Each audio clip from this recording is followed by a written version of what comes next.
ABP 24 news पर अब वक्त हो चुका है दिन भर की 10 बड़ी खबरों का।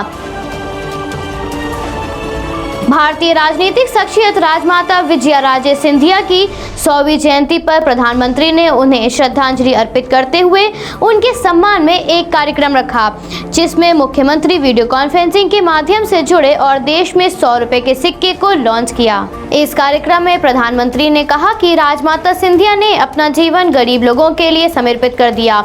उन्होंने साबित किया कि जनप्रतिनिधियों के लिए सत्ता नहीं बल्कि जनसेवा महत्वपूर्ण है। प्रधानमंत्री ने कहा कि 3 तलाक के खिलाफ कानून बनाकर देश ने राजमाता सिंधिया की महिला सशक्तिकरण दृष्टिकोण को आगे बढ़ाया जाए।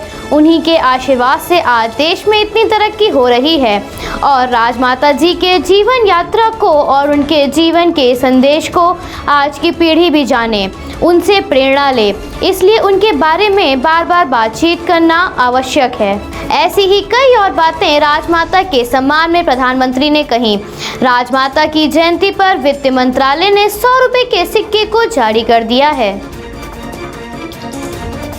भारत को हिंदू राष्ट्र घोषित किए जाने की मांग को लेकर अयोध्या की तपस्वी छावनी के महंत परमहंस दास आज यानी 12 अक्टूबर को प्रातः 5 बजे से आमरण अनशन पर बैठ गए हैं। इससे पहले भी परमहंस दास श्री राम मंदिर निर्माण को लेकर आमरण अनशन पर बैठे थे, जिसके बाद उन्होंने काफी सुर्खियां बटोरी थीं और उनको समझाने के लिए प्रदेश सरकार के कई मंत्री अयोध्या गए थे। उनका स्वास्थ्य बिगड़ने पर उत्तर प्रदेश के मुख्यमंत्री ने उनके अनशन को तोड़वाया था। अब एक बार फिर से परमहंस दास ने आमरण अनशन शुरू कर दिया है। उनका कहना है कि भारत में हिंदुओं की संख्या किसी अन्य धर्म के लोगों से अधिक है, इसलिए भारत को हिंदू राष्ट्र घोषित कर देना चाहिए। नीतीश कैबिनेट के मंत्री विनोद कुमार सिंह का लंबे समय से पटना के अस्पताल में इलाज चल रहा था, जहां उनकी हालत गंभीर होने के कारण उन्हें दिल्ली के अस्पताल में ले जाया गया था। आज यानी 12 अक्टूबर को सोमवार सुबह उनका दिल्ली के मेदांता अस्पताल में निधन हो गया। इससे पहले विनोद कुमार की कोरोना रिपोर्ट भी पॉजिटिव आई थी। चुनाव से पहले भाजपा को ये दूसरा बड़ा झटका लगा है, क्योंकि इससे पहले भाजपा के एक और विधान परिषद सदस्य सुनील कुमार सिंह का भी निधन हो गया था। हाथरस में हुए दुष्कर्म मामले पर आज यानी 12 अक्टूबर को दिन सोमवार पहली सुनवाई होगी। इलाहाबाद हाई कोर्ट की लखनऊ बेंच में दिन के 2 बजे से शुरू होगी। इस मुकदमे में पीड़ित परिवार को शामिल होने के लिए कहा गया है। पीड़ित परिवार को कड़ी सुरक्षा के साथ जिला मजिस्ट्रेट और पुलिस अधीक्षक लखनऊ लेकर आ रहे हैं। इस मामले में कोर्ट ने संज्ञान ले लिया है। जबरदस्ती अंतिम संस्कार रात में कराने के मुद्दे को लेकर कोर्ट ने जस्टिस पंकज मित्तल, जस्टिस राजन राय की बेंच के सामने सूचीबद्ध किया गया है। इसके साथ ही कोर्ट ने अपर मुख्य सचिव गृह पुलिस महानिरीक्षक, अपर पुलिस महानिरीक्षक कानून व्यवस्था, जिलाधिकारी हाथरस और हाथरस की पुलिस को भी पेश करने के लिए कहा गया है। लखनऊ के केजीएमयू हॉस्पिटल में मरीजों की जिंदगी के साथ खिलवाड़ किया जा रहा है। मरीजों की पहले तो सही से जांच नहीं होती, अगर हुई भी तो पहले कोरोना की जांच कराने में ही वक्त निकल जाता है। उसके बाद मरीज की बीमारी की जांच होती है, उसके बाद भी रिपोर्ट सही वक्त पर नहीं मिलती। ऐसा ही एक मामला सामने आया है। फैजाबाद के निराला नगर में रहने वाले अमरावती तिवारी को सीने में दर्द था। उन्हें परिवार के लोगों ने स्थानीय अस्पताल में भर्ती कराया तो डॉक्टर ने हार्ट की नस में ब्लॉक बताया।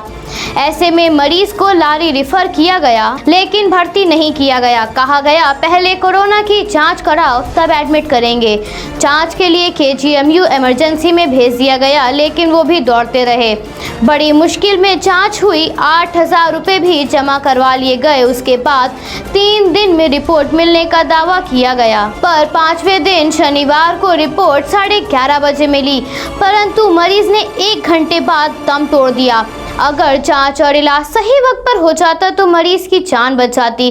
कितनी ज्यादा लापरवाही हो रही है केजीएमयू में।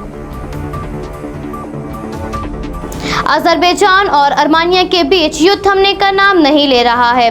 अजरबैजान के पश्चिमी शहर गांजा की एक इमारत पर कल यानी 11 अक्टूबर को अर्मानिया ने रॉकेट से हमला किया।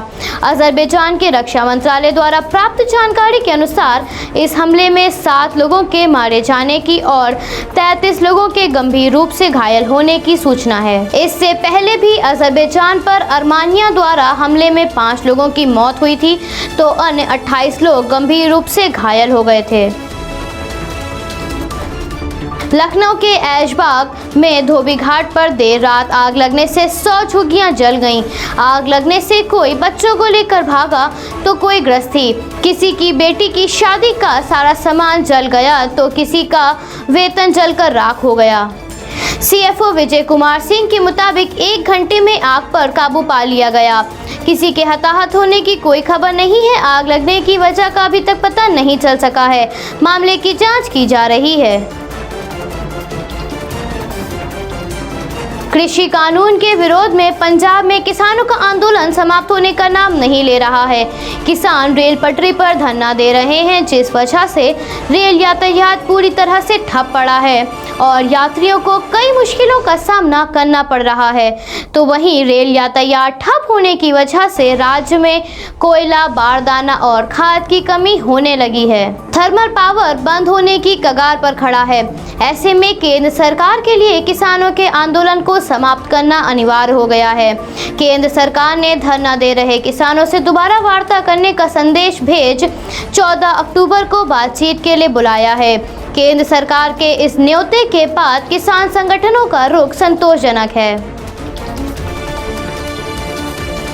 हिमाचल प्रदेश, पंजाब, उत्तराखंड और केंद्र शासित प्रदेशों जम्मू कश्मीर व लद्दाख में भारतीय सेना की ताकत को बढ़ाने के लिए रक्षा मंत्री ने 43 पुलों को सड़क सीमा संगठन को समर्पित कर दिया है। चीन से तनातनी के बीच इन पुलों का निर्माण भारतीय सेना और हथियारों की आवाजाही के लिए काफी मददगार साबित होगा। आपको बता दें कि इन पुलों को बनाने में 286 करोड़ रुपए का खर्च आया है। मंत्री ने दिल्ली से वीडियो कॉन्फ्रेंसिंग के माध्यम से इन पुलों का उद्घाटन किया है। तो वहीं रक्षा मंत्री ने नेचिफू टनल का भी लोकार्पण किया है। पश्चिमी दिल्ली स्थित मोती नगर में देर रात एक भीषण सड़क हादसा हो गया, जिसमें कार सवार 3 दोस्तों की मौत हो गई तथा एक अन्य गंभीर रूप से घायल हो गया।